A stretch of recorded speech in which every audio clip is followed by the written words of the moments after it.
Digital Forensics, Chapter 2, The Investigator's Office and Laboratory. I'm your professor, Julia Bell. Let's begin. The objectives for this course chapter: describe the certification requirements for a digital forensics lab, list the physical requirements, explain the criteria for selecting those basic forensics workstation and their components, describe components used to build a business case for developing a forensics lab. Understanding the forensics lab certification requirements. When you talk about your forensics lab, where do you conduct your investigation? This is actually the location of where you would look at all the evidence that's been gathered. You need to know where to store your evidence, how to house your equipment, hardware and software. Also consider the American Society of Crime Laboratory Directors, the ASCLD, because they're going to offer guidelines for these three things: managing your lab, acquiring an official certification of the lab, and also don't forget of your tradespeople, auditing lab functions and procedures. The first thing we need to do is identify the duties of your lab manager and each individual staff person or type of job that you're going to have in this lab. The lab manager's duties, for instance, would be setting up the processes for managing a case. They're also going to set up the timelines, when things are due, any additional approvals, that kind of thing. They're going to promote group consensus and decision making. They're going to get all invested members, especially anyone who has a specialization, to voice their opinion to everyone working together. You're going to maintain physical responsibility for the lab's needs. We're going to ask for what we need, but we're going to be able to show where that's put to good use. Enforcement of ethical standards among your lab members. The equipment is purchased for lab use. Make sure it stays there, make sure it's kept in good repair, that kind of thing. But the standard, again, how it's used, how it's cared for, and how the labs themselves are administered. Those are all real important. Plan your updates for the lab. How often is this going to be done? Weekly, monthly, on certain days? That kind of thing. You know, how often do you plan on doing the software upgrades, the patches, and then major hardware rollouts for new equipment in that lab? Establish and promote quality assurance processes. Every business and every industry should have a set of quality assurance processes that they go through. Points where things are checked and rechecked, and you look against what would be considered the norm and the standard and how it's being done industry-wide. And am I getting the quality results that I should? Set reasonable production schedules. When things are due, how long we think it should be a turnaround on capturing a hard drive and going through the evidence. Well, number one, it's going to make a difference how large the hard drive is and how full it is and how much evidence there might be on it to go through, and also how good the list of search criteria is that your requester gave you, because that always helps us to have a clear, defined goal of what you're searching for. To just say, search this, well, that's not how this process is done. Estimate how many cases an investigator can handle. What is a reasonable workload? The Crime Lab Directors Association does have a set of standards that they'll say a normal lab technician in a normal week, a day, or whatever, can process this many. This is what would be anticipated. Estimate when to expect preliminary and final results. Preliminary is, you know, where I'm at in the phase of things, how far I've gotten as an investigator, and of course how far I've got to go. Did you find any initial findings? And of course the final results. Again, that's the job of the manager, to estimate when these critical time events would happen. Create and monitor lab policies for your staff. And also make sure your staff understands these policies, convey them to them, explain or clarify as needed. Create and monitor lab policies. Again, that's what I just talked about. Provide a safe and secure workplace for your staff and the evidence. Safe and secure, no tripping hazards, contain the liquids, that kind of thing. Some labs don't allow beverages or beverages near the workplace. For instance, in the picture to your right, I noticed right off this coffee cup. If this picture were submitted as part of the collective evidence, I, as a victim, or I, as an accused, might question. Number one, the guy's got on gloves. Great choice. But this coffee cup is introducing all kinds of stuff to this environment. Could he have spilled some? Could the evidence have been tainted? If I'm the victim, I'm thinking he may have damaged the evidence. Maybe they couldn't find what I need. Was it fully reported? So this is a great picture that gives me all kinds of pause for thought. And I'm also curious what all these other items are here laying on the table. I'm assuming that the laptop here is for taking notes as he goes. The phone may be part of something he's taking apart, I cannot say, or it may be an item he's using to take pictures as he goes. Staff members. We just talked about what the manager is responsible for. What are the duties of your individual staff members? They should have knowledge and training, both of hardware and software that they would need to use in their job. Anything from a forensics capture software, archival software, to report writing, and everything in between. Your lab may have a Fred machine. We'll talk about those forensics machines a little later here. I worked at a large police department. We actually had a Fred machine. We were one of the early adopters of that. It's nothing really other than a large PC. I mean large. It's set in the floor actually. And it had all kinds of drives and all kinds of cables and all kinds of write blockers. It kind of came in the kit, as they say. So it could pretty much accommodate a wide variety of equipment and capture it efficiently. And it came with a lot of the software that we're going to use in this course, the professional versions already loaded. How much was that thing?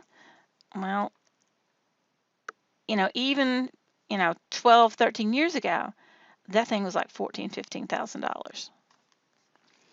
So quite a bit of money.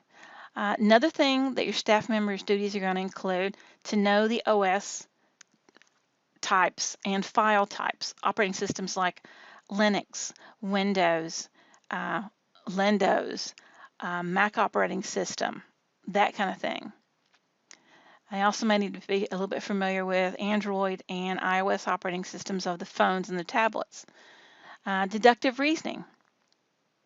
That's going to be a critical skill as we go into the year 2020 for all workers in pretty much any kind of field to have. Can you look at a set of data and kind of determine what series of events have taken place? Can you deduce from what you've got what happened? Work is reviewed regularly by the lab manager. So that's another function of the manager, is to look at the quality of work that's being produced, look at the volume of work that's being produced. Is it meeting our timelines? If not, the manager may have to assign some more help to lab technician one. Maybe they need a second person working on that case. Or maybe they need equipment that they don't have. But the employee should convey that to the manager and they could work this out together. Lab budget planning. Break costs down into daily, quarterly, and annual expenses. How much it costs to what we're using daily. Well, naturally daily we're using maybe paper, maybe printers, maybe electricity, those kind of things. Quarterly, annually, you may need additional USB drives, you may need additional portable hard drives to store evidence on, whatever format that your department has decided to store the copies of the suspects' electronic drives and devices on. So that's the thing I know that it's going to hit you daily, quarterly, however often, is the cost of those drives, because you typically do not reuse those drives. So you're going to have a store of those on hand, because you're going to have to keep the copies of those drives for evidence, because it will come back alive later that they may need you to look at that yet again. Because remember, we're working with copies of the data, not the real original. And it's always a good idea to make 2 copies of the data to work on. Use your past investigative expenses to extrapolate future, what you might expect in the future. Last year we spent this much at these intervals. Based on our caseload, we project our caseload to be more. So naturally, you assume your expenses are going to be more. We expect our caseload to be less. Sorry to say, that's just not going to be the case, because there's more and more cyber incidents occurring all the time. It doesn't seem to be declining. Some of the focus changes. New tactics are developed that you're going to need to retrain your people. You're going to need to get them the equipment that they need to help determine and to capture these things. Expenses for the lab might include hardware, the cost of new PCs to run the software, to do the analyses, and also for reporting. The software itself that you need to do the captures with and reporting. Your facility space. And also don't forget storage space and the right climate controlled storage space for those drives. One thing that I personally have found is, those annoying little silica pack gels that you get. I found that, number one, I put those in my toolboxes at home. It really helps to keep them out in the garage. It's kept the moisture down off my tools and things. But you're going to need a little bit of a control of the climate and of the amount of moisture in an area where you're storing a lot of disks. So your facility space and the climate in your facility is going to need to be controlled, and it's going to be an expense.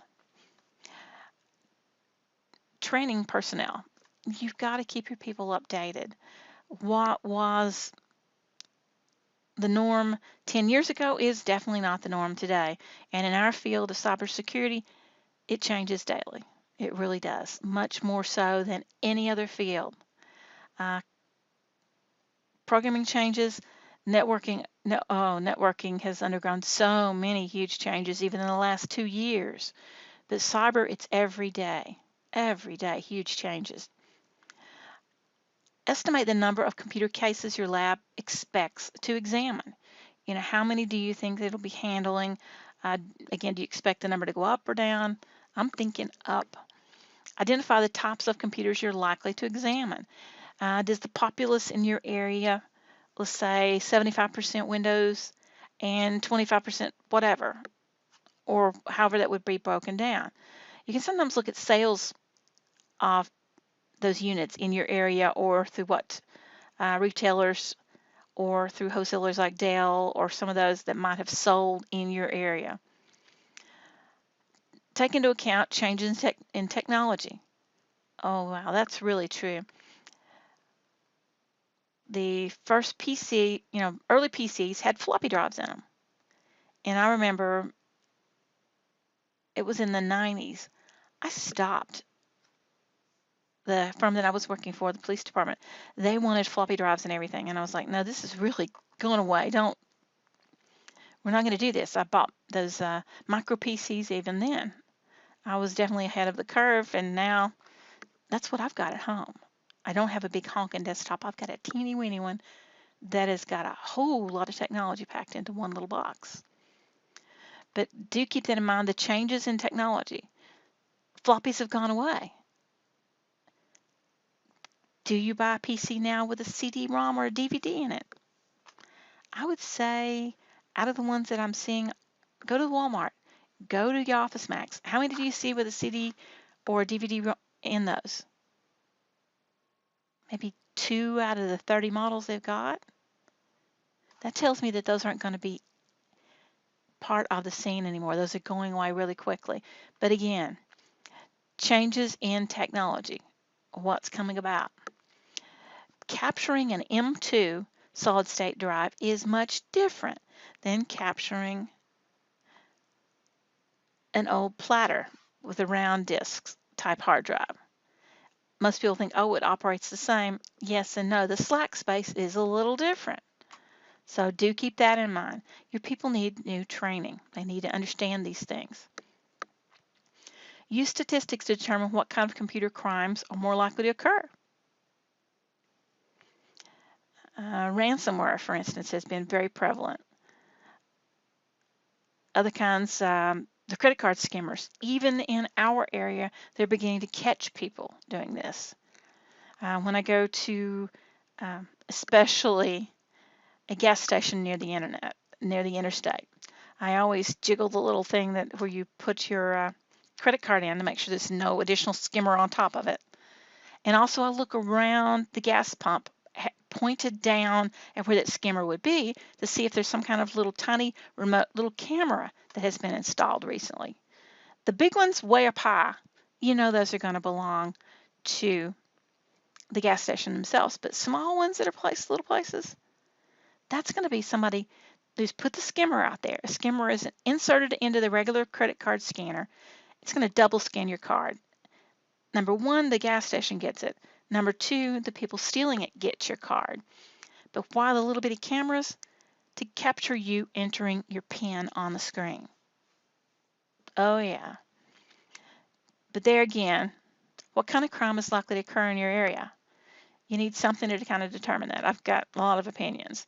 I use this information to plan your lab. You know, what type of lab setup you need, how much equipment, what types of equipment. Check the statistics for the Uniform Crime Reporting, or the UCR.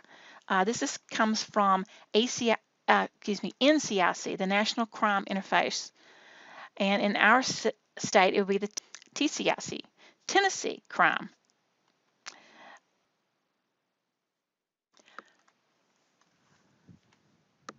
We're talking about planning ahead in your lab. You can also check statistics for the Uniform Crime Reporting. For example, in the federal reports, the FBI Uniform Crime Reporting, I included a picture of their most current website. I'll go ahead and bring that up for you. Here are publications that are available to the general public. There's also more information up here where you can go look for other things, data collection. You can see how this data, you can even request documents that say how it was collected. Here's some additional reports that are available. The 2016 crime preliminary report. They're still synthesizing this data. That's why it's just preliminary. You want to know about crime in the U.S., law enforcement officers killed, hate crimes, and national incident-based reporting. Let's look at this one. Here's the preliminary report for crime in the U.S. Let's look at that one. Talking about how the UCR coding was changed at a certain point. There's some of the different, here are some of the tables. All right. P.S. If you are a sociology or psychology student, this is a wealth of information for research on how the population behaves with different stimuli. And the economy changes. You can tie some of this stuff back in regional economies to changes. And economy changes in so many things. But I'll leave that for people who specialize in that. P.S. I do have a master's in counseling too. Okay, cities over 1 million. Number of agencies reporting there, the population, violent crime, did it go up or down? Well, it went up 9.7%. Wowee. Overall, we saw a 5.3% jump. If you're just curious, some of your smaller gains were seen in the 10,000 to 25,000 populous areas. So small town USA didn't go up as much during this particular period. This is 2015 to 2016, January 2015 to June 2016. You also look, there's violent crimes. Here are rapes. This is by the revised definition. Here's the legacy definition. You would need to go look that up. You can also download this in Excel. I'm serious. A lot of data. Robberies. How do we fare in robberies? Under 10,000 cities, a little higher than the 10,000 to 25,000. Oh, look at this.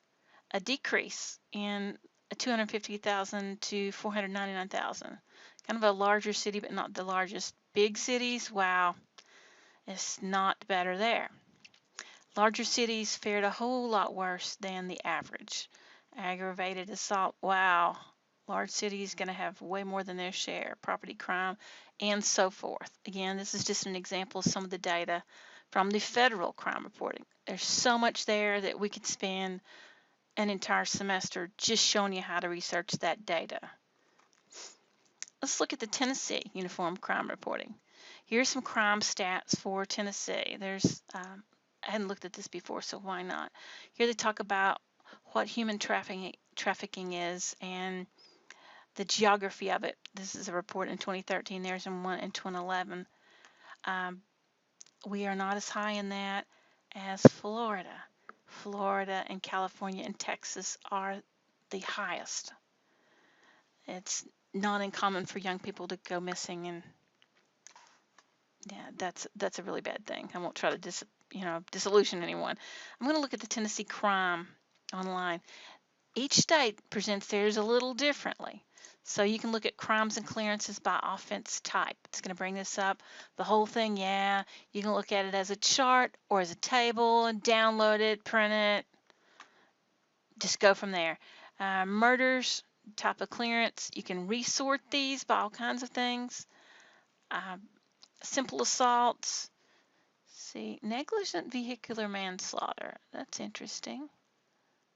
This was, wow. This is really current data.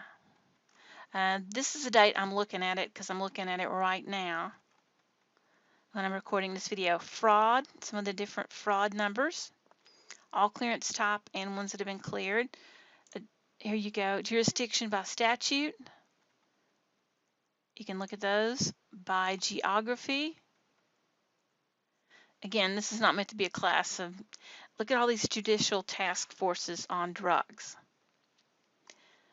Apparently the war on drugs is extremely lucrative to get yourself a task force. I actually worked at a drug task force in another state. I won't say where they were located or how in plain sight they were, but they were large and they were very much in plain sight. I won't go any further on that. Okay, that was the Tennessee Uniform Crime Reporting. I just gave a little thing. This, again, for my sociology and psychology enthusiast, I found this report out there and thought you might really enjoy this. After the year has been ratified and approved as far as the state, our state, or any other state, what they believe are their crime numbers, they put out this fabulous report. Fabulous meaning it gives a lot of information. Not fabulous in any kind of crime is good news, because it's not. Here it shows the homicides for the state.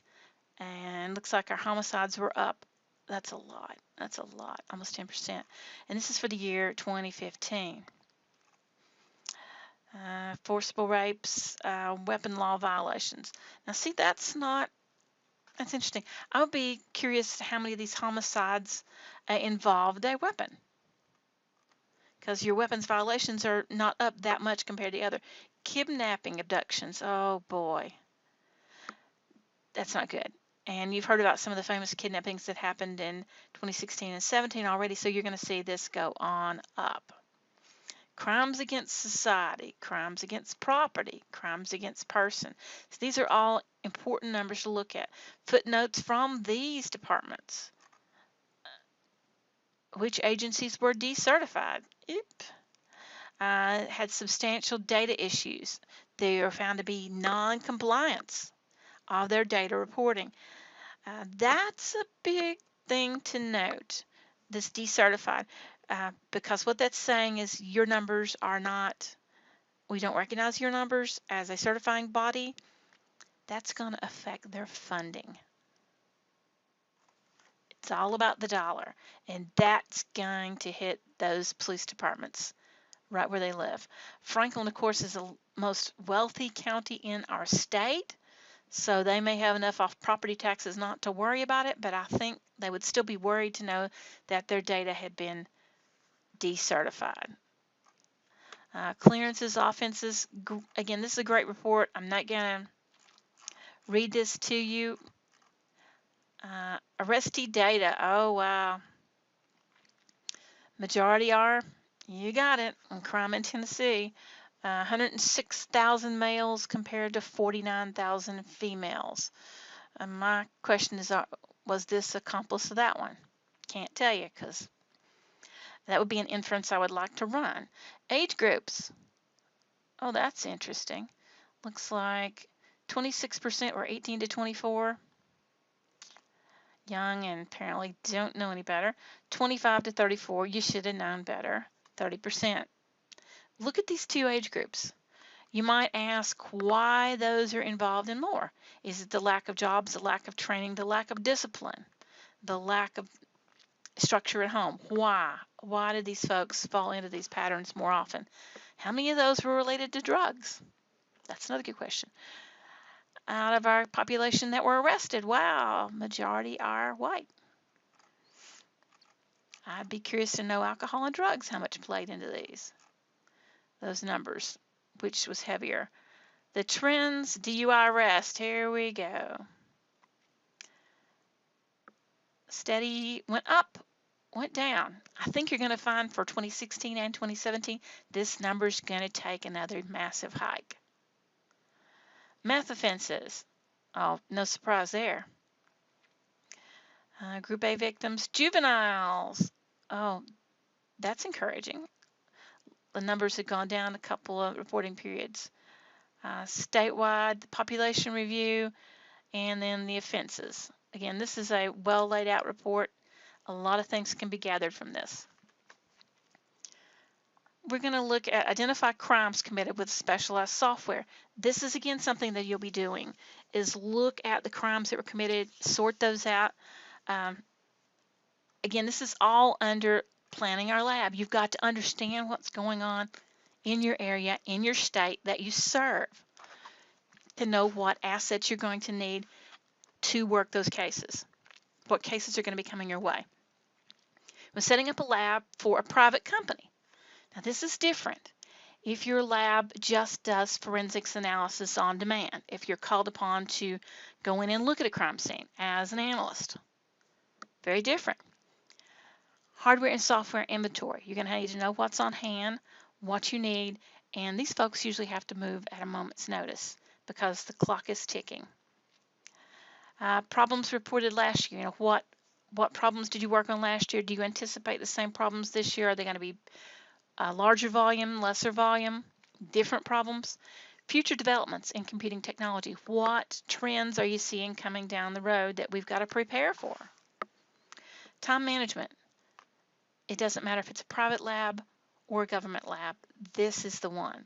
How to manage those cases and to bring them to a result as quickly as possible, but yet a thorough, complete result to where you have exhausted and looked at the things that you need to.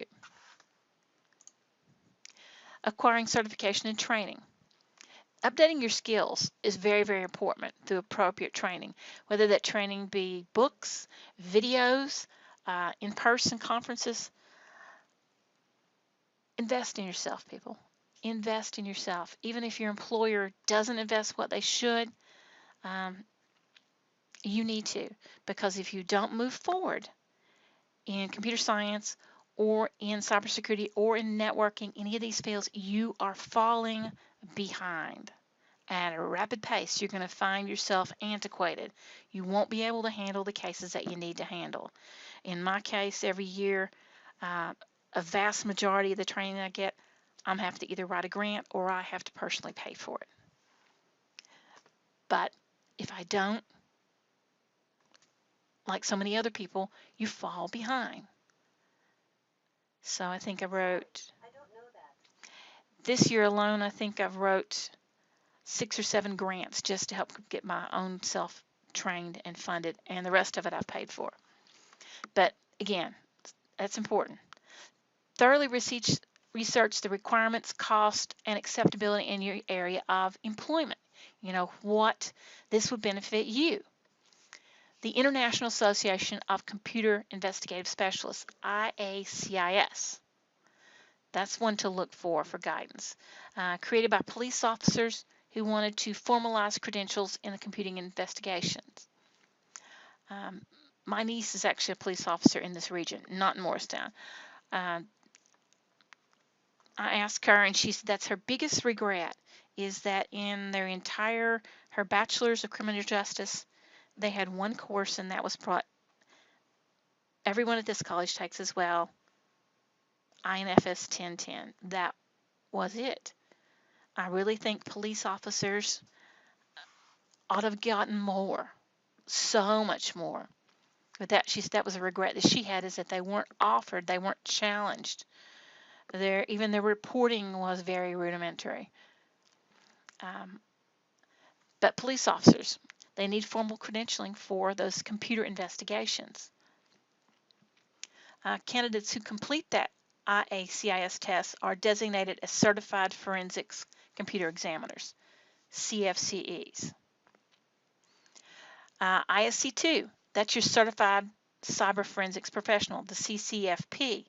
You would display a knowledge of digital forensics, malware analysis, incident response, and e-discovery.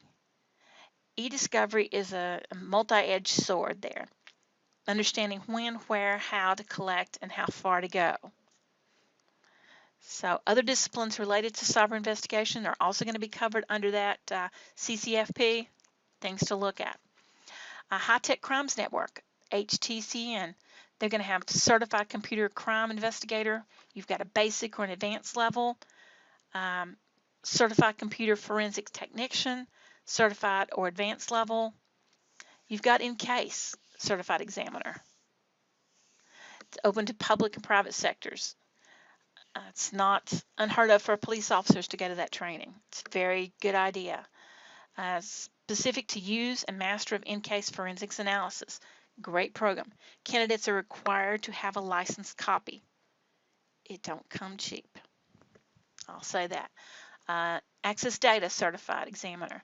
I actually am an ACE. Open to public and private sectors. Specific use and mastery of their ultimate toolkit. The exam has both multiple choice questions and a practical skill-based analysis. In other words, you've got to know how to use the software to get the results. You've got to go in and dig for what they want, and it takes several hours to dig it out. Other training and things that might be necessary, or that you might want to do EC Counsel. I've done some EC Counsel. SANS. I wish Walter State would pay for some SANS. About $4,000 to $5,000 of training, and I have yet to get that funded here. I will ask every year. I think they sent Alan Nix, Tom Duda, and Alan Fisher a few years ago to a couple of those at Virginia Tech. Interesting. Cyber Defense Investigation, but I've never gotten one funded. I'll keep asking. Defense Cyber Investigations Training Academy, DCITA. Here's some more. The ISFCE, the International Society of Forensic Examiners, the High-Tech Crime Consortium, the Computer Technology Investigators Network, the Digital Forensics Certification Board, and on and on. You can read those at your leisure. Determining the physical requirements for computer forensics lab. Most of your investigation is going to be conducted in your lab. In some cases, you will have to actually do the capture on site. Some you will, some you won't. If the machine is already turned off, when you arrive on the scene or whoever arrived on the scene, then a live capture at that moment is not going to have to be a problem. It's not going to be something. If the machine is turned off, they'll just bag it, tag it, and bring it back to the evidence locker. If it's live, you may be called out to go get that done. Your lab should be secure, so the evidence is not lost, it's not corrupted, it's not destroyed. Bag it, tag it, and the chain of custody. again, by bag it, tag it, I mean take care of the evidence. Put it in the right kind of packaging to transport it. Tag it, meaning list it as evidence. Put a case number on it. Put all these things on it. Make sure it is tied to that investigation so that it can't just be a miscellaneous piece of stuff. Provide a safe and secure physical environment. Again, I talked about that a minute ago about making sure the equipment is stored in the right temperature, in the right climate, and not too moist, not too dry to where you're going to have static problems. You know, there's a fine line there. Keep equipment and inventory asset control of your assets. Do you know at all times where this machine is, this machine, and this machine is? Again, with the chain of custody, that those assets as well that belong to a case should be known at all times where they are. If an asset from a case goes missing for 30 minutes, an hour, that's enough to plant doubt in the mind of the jury when that comes to light and possibly get that case thrown out. So be very, very, very aware of that.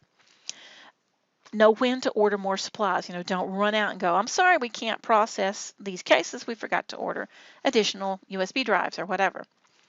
Identify your lab security needs. A secure facility should be well lit, should be locked up to protect the integrity of the data. Minimum requirements: be a small room with true floor-to-ceiling walls. None of this partition business. Our classroom in 270, for instance, is not a secure room, really. If you notice the back wall, it doesn't even meet the ceiling. If you lean on it really hard, I'm afraid you could make the whole thing fall. But that's not, if I were securing evidence, that's not the kind of room I would put it in. Door access with a locking mechanism. Be nice if it had video of who goes in and out of that door. Secure container to put the drive or the devices in. A visitor's log. Visitor's log is nice, video is good too. People working together should have the same access level. So if you and I are sharing this case and we're working on it, we should both be able to see and do the same things. Brief your staff about security policy, you know, what's expected of them, those things. Conducting a high-risk investigation. Okay. When you have a high-risk investigation, they demand more security than just your normal minimum. You may have to have a Tempest facilities, electromagnetic radiation or EMR proofed, so that nothing can get in or out. There's an example of this facility there. Those facilities are extremely expensive, and you can use low emaciated workstations instead. You know, kind of cut down on some things, keep things out of your environment. Some facilities don't allow you to bring in your personal cell phone, for instance, so that nothing can leach out or be brought in. Okay, sorry about that. Those questions. Using evidence containers, known as evidence locker. It must be secure so that no unauthorized person can easily access your evidence. A recommendation for secure container storage: locate them in a restricted area. Limited number of people can get to. These are all common sense things. For heaven's sake, keep the container locked when it's not used. Keep it put in the location it belongs in. If you're going to go for lunch, you've got to secure that evidence in a container. If it's still sitting in your area, in your workstation, it's got to be in a container, and that container's got to be secured some way, somehow. You can't just leave stuff. Provide the same level of security for the combination as for the container's contents. True. Destroy any previous combinations after setting up a new one. You don't want proof of how you used to do things so that I can guess your new way of doing it. Allow only authorized personnel to change those locks. Change the combination every 6 months or when required. I found that if you change them every 30 days, it's too much. I made that mistake. It gets to be too much. 6 months is not too much to ask. or when you've been compromised, or someone leaves your employee. If you're using a keypad lock, you got to have a key custodian. When I worked at the large police department in Arkansas, our key custodian at that time was the ACOP. ACOP stands for Assistant Chief of Police, who was my boss. I also at one point reported to the admin lieutenant, but he was the quote key custodian for the keypads on the outside of the building. And my first day, I didn't know who was in charge of that, but I couldn't remember the keypad combination. And a trustee is a inmate, the ones that are on the inside of the jail. He was on the outside.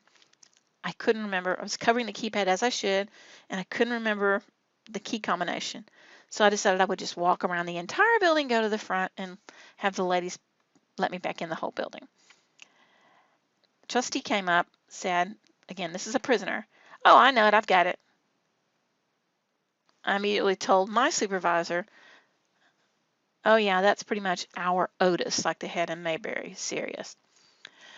Stamp sequential numbers on duplicate keys. These are, here they're talking about physical keys. Monthly audit, yep.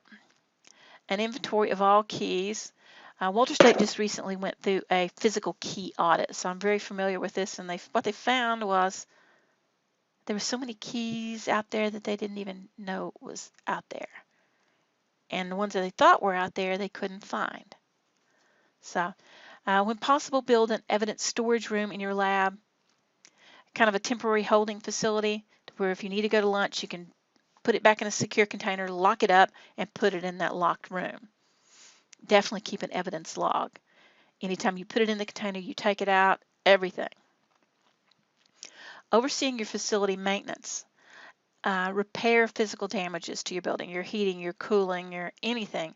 Escort your cleaning crews as they work.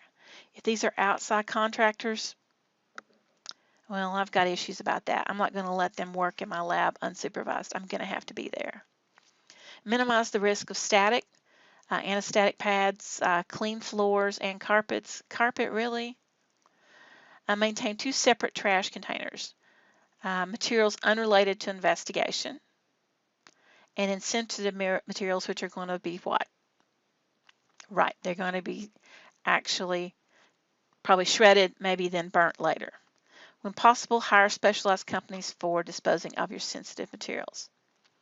Now keep in mind, sensitive materials at some point could include paper, plastic, other materials. It could e-waste, electronics at some point after everything is done and said and the court has ordered that it can be disposed of. Not until.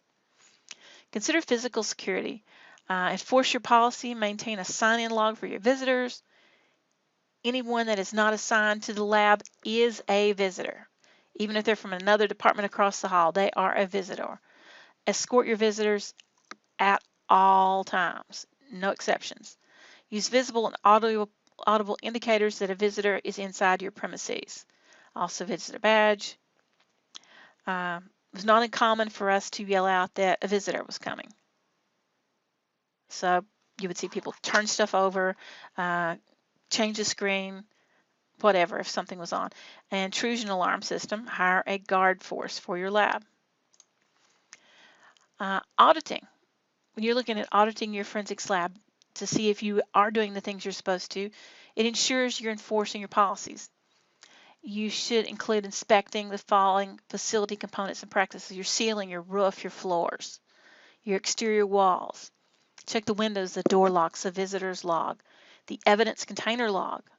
At the end of every workday, secure any evidence that's not being processed in a forensics workstation. Some other forensic scans, and you probably have not done any of those yet. Some I worked on this summer would take a couple of days to run. In other words, I had to leave it plugged up and just let it run. So even in some of the engagements that you might be called to go on might take a while. Determining your floor plans when you're talking about building your lab. How to configure the area depends on, number one, money. More money equals more choices. You may have a limited amount of floor space. You've got to design it considering that. How many computers and how many investigators you're going to have. Here's an ideal one. It's 2 forensics workstations, 1 non-forensic workstation for internet access. For instance, one of my forensics workstation at home is a separate machine that I don't put my normal day-to-day stuff on, and I never would attempt to hook it up and go to my bank on that machine. No, it's not what it's for. A small lab should consist of 1 or 2 forensics workstations, a research computer, a workbench, if space allows, to take things apart, a storage cabinet or cabinets, a bigger lab, like in a private business. You're going to have more workstations, at least 2 exits for safety reasons. Number one thing I think of is fire. Cubicles or separate offices should be part of the layout to reinforce confidentiality. You're going to have library space for software and hardware storage, and those should be secured as well. State law enforcement or the FBI usually runs the most large facilities, the regional facilities of these type forensics labs. They may have separate evidence rooms. 1 or more custodians might be assigned to manage and control traffic in and out of those rooms. And they should have at least 2 controlled exits and no windows. The police department I worked for in Arkansas, our evidence folks at first were officers. They were badged officers with a gun, the whole thing. And NCIS and some of those things began to appear on the TV, and our chief got an idea that we could definitely save a lot of money and have these trained law enforcement officers out there on the beat instead of sitting in this little room processing paper and documents and cataloging stuff. So the first one of those folks that we hired, first name was Eric, we'll just say. It was like 400 people applied for that job. Anything from housewives who were bored to PhD candidates. Everybody wanted to get their hands on some evidence, I guess, to write their next bestseller novel. So that was one heck of an interesting process.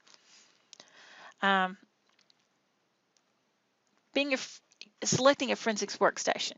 Again, money runs everything. How much you have to spend, your budget, and what you need it to use for is going to determine what to get. Use less powerful workstations for like your mundane things, small reports, that kind of thing. Now your multi-purpose ones are going to do your heavy resource-laden analysis, your captures, your searches, some of those things, because again, some of those are going to take a lot of resources. When you select your workstations, police labs are going to have the most diverse needs. They might need legacy, older stuff, and software to match.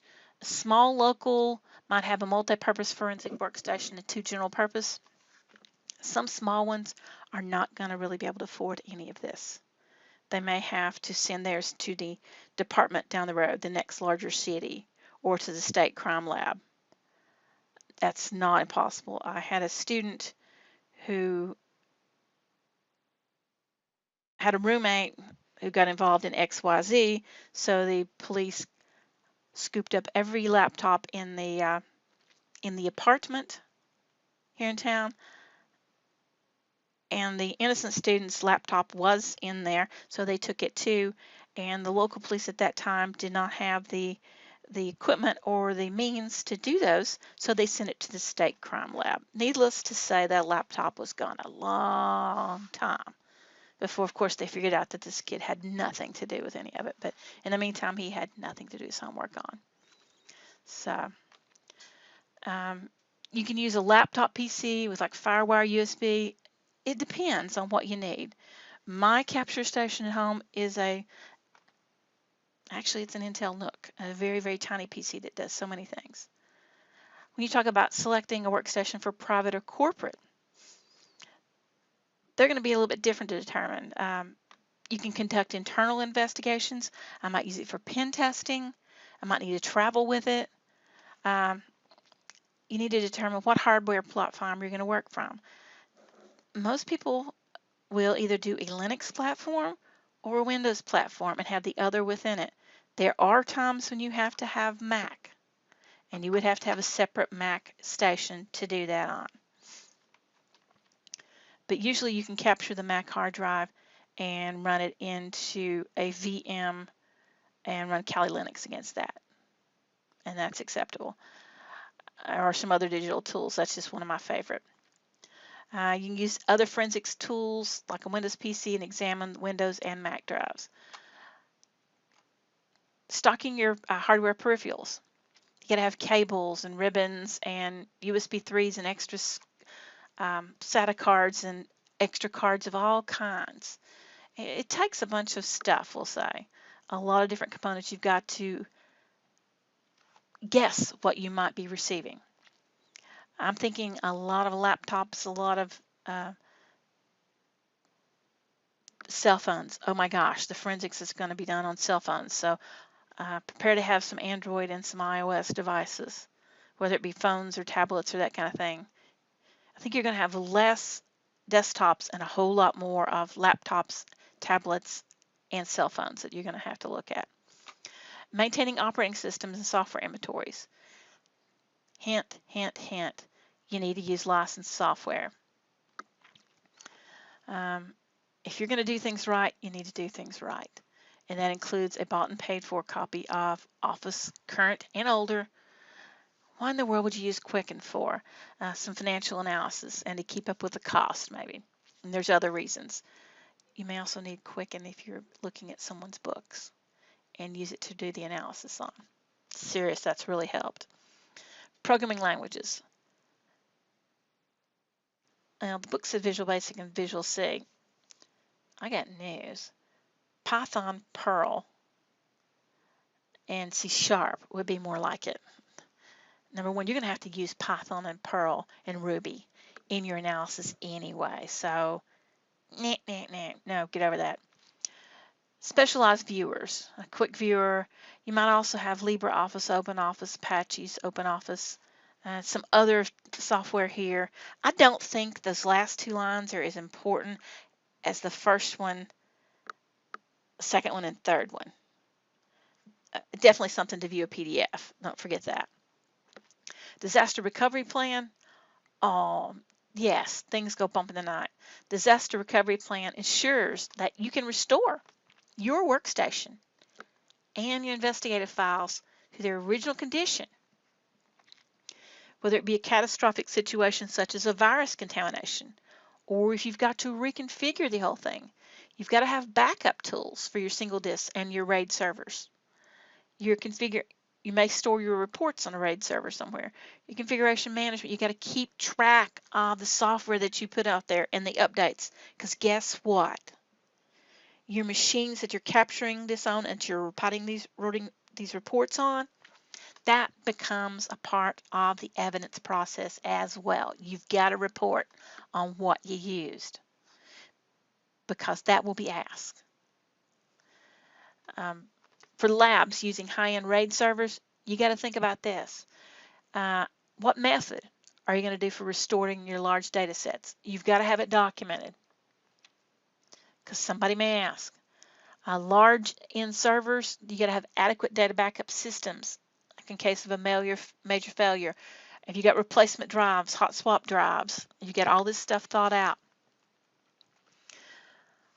Planning for equipment upgrades. Risk management, really?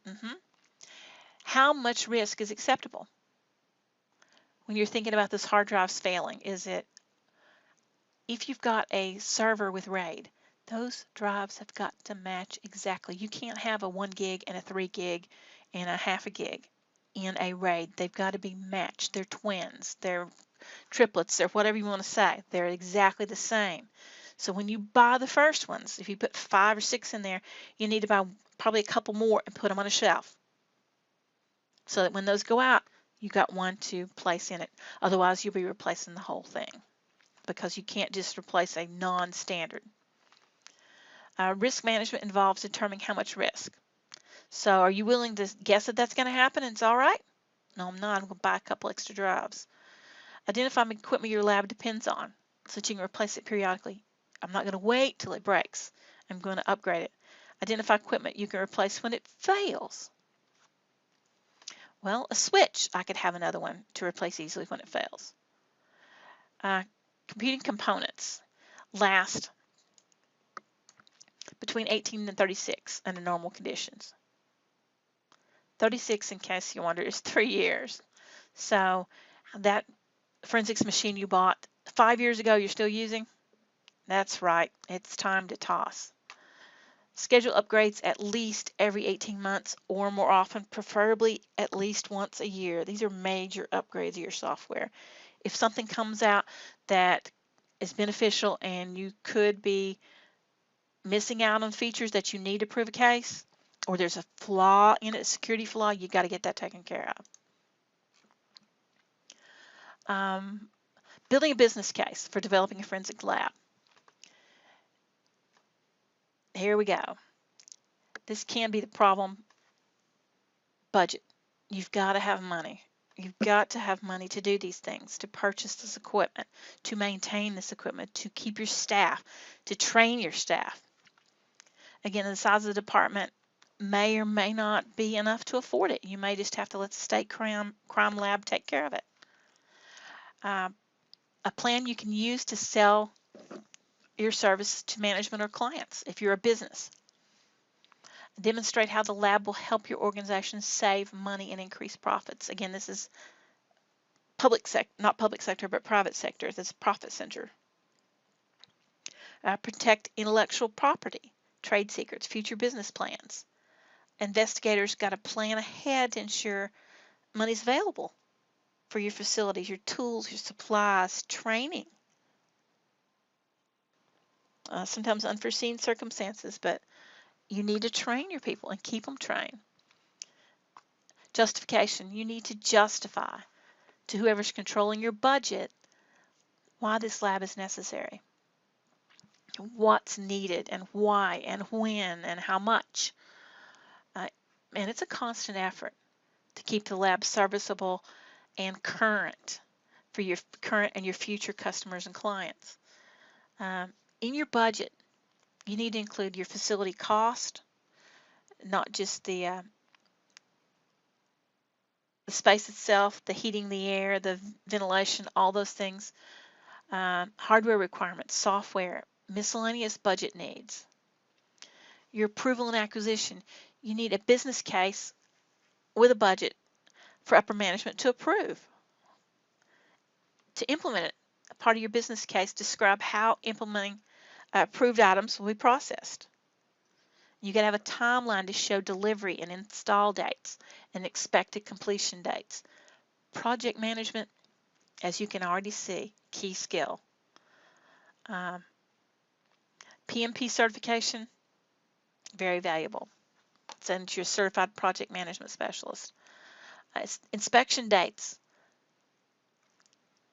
If anything to be valid, you can have some that are scheduled inspection dates, but you've always got to have some small surprises that people won't be expecting if you really want to make sure that your facility is top notch. Acceptance testing, considering. Inspect the facility, make sure it meets the security criteria. And you can contain and control digital evidence. Is it where it's supposed to be at all times? Is there less chance of a breach? Those kind of things. Test all your communication channels. Are things getting in that should and things that aren't are not leaving? Those kind of things. Test all your hardware to verify it's operational. Install and start all your software tools. Are they still working? Correction for acceptance. Your business case needs to anticipate problems that have caused delays in production and then work toward fixing those or making those better. After essential corrections have been made and the lab is ready to go in production, implement the lab operating procedures. Let your staff know how we're going to operate from day to day, what's expected, and at the end of a case, how to submit it and what process we're going to go through to review it before we give it out to our clients. This is the end of Lecture 2, and I'm Julia Bell.